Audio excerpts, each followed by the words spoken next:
one of the coolest things about the Indominus Assault Intercessors are just how dynamic of miniatures they are, how mid-motion and charging forward they look, much more so than either old-school Assault Marines or the newer Primaris Inceptors, despite both of them being outfitted with jetpacks. So I thought, why not splice the two together? My initial plan for this build was to take an Assault Intercessor and layer on some Inceptor bits, but looking at the two side by side, I realized that the Inceptor legs were already posed pretty much the same as the Intercessor. The difference was in the hips and how they were attached. So instead of trying to cut off the Inceptor ankle jet and glue them to the Intercessor, which would have been an enormous pain, I decided to simply change how the Inceptor was posed. The first step was to repose the Inceptor's torso. One of the things that really sells the Intercessor's movement is how the torso is turned to the side and a little up. To match it, I split the Inceptor torso open and sliced the hips from the midsection on both the front and back. I proceeded to clean up the cut and then glue the front and back of both the torso and hips together. To attach torso to hips, I mixed up some green stuff and filled in the cavities of both pieces, before adding a midsection between them so I could twist the torso appropriately. I tried as much as possible to match the original Assault Intercessors, which was a painstaking process. Once I was happy with it though, I took my knife and started adding lines to the green stuff. Astartes' armor has a black, ribbed undersuit under its armor plates, and simply doing this to green stuff often works surprisingly well at mimicking it. This is especially true for a midsection where the suit would be scrunching and deforming on itself. I started by snipping off the existing undersuit since they're what keep the legs in their original pose. I also shaved off as much as possible of the inside groinal area so the legs could have the maximum range of motion. With that done, I added a glob of green stuff to the area and fit in the right leg so it would match the pose of the Intercessors. I then added the left leg in the same way. I'll spare you the footage, but this was a frustrating process. If I was less impatient, I would have done one leg, let it sit, and then do the other. Eventually, I did get both in the right position and let them set. After they had, I went in and cut out the extra green stuff, which was easier than trying to get it perfect while also working on the leg pose. I actually specifically went in and carved out portions of green stuff, then glopped on more.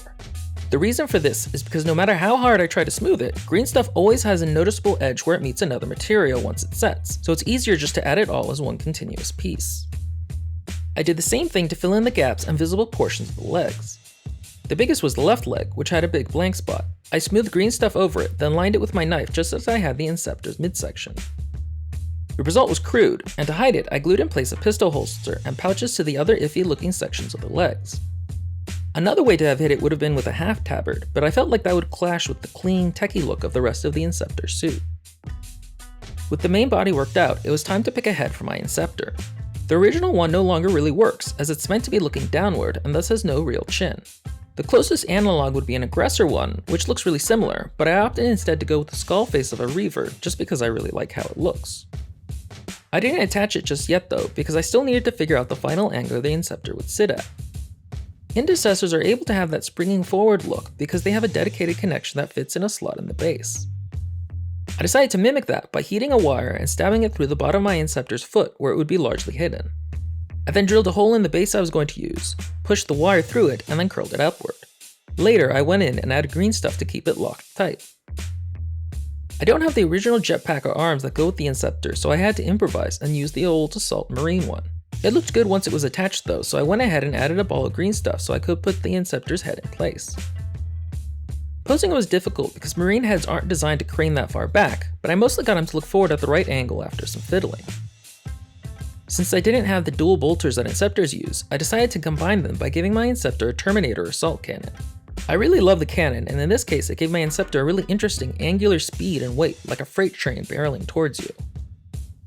One of the cool things about having such a dynamic pose is that basically every arm I tried looked cool. I really love these knife ones, but it simply doesn't make sense that he'd have an assault cannon on one arm and a knife in the other. I eventually settled on this chainsword arm from the original Assault Intercessor because it helps with that sense of movement. The chainsword blade looked a little too small for my Marine though, so I replaced it with the bulkier blade from an Eviscerator and attached the whole thing in place. And with that, my Inceptor was ready for battle. This was a build that was sparked really just out of curiosity. There's a few aspects of him I'm not entirely pleased by. The assault cannon is a little too hard to see from above, and from a few angles his pose looks a bit odd. But on the whole I think he turned out well, and I'm really pleased with the dynamism in his pose and his sense of angular speed and strength. Though I've been calling him an Inceptor, he could just as easily prox for an Assault Marine. Either way, he's 1 ton of ceramite and righteous anger barreling across the battlefield to descend on the enemies of the Imperium. If you liked this video, hit the like button, subscribe, or check out some of my other Space Marine kit bashes. I also have a Patreon if you want to support the channel. Thanks for watching.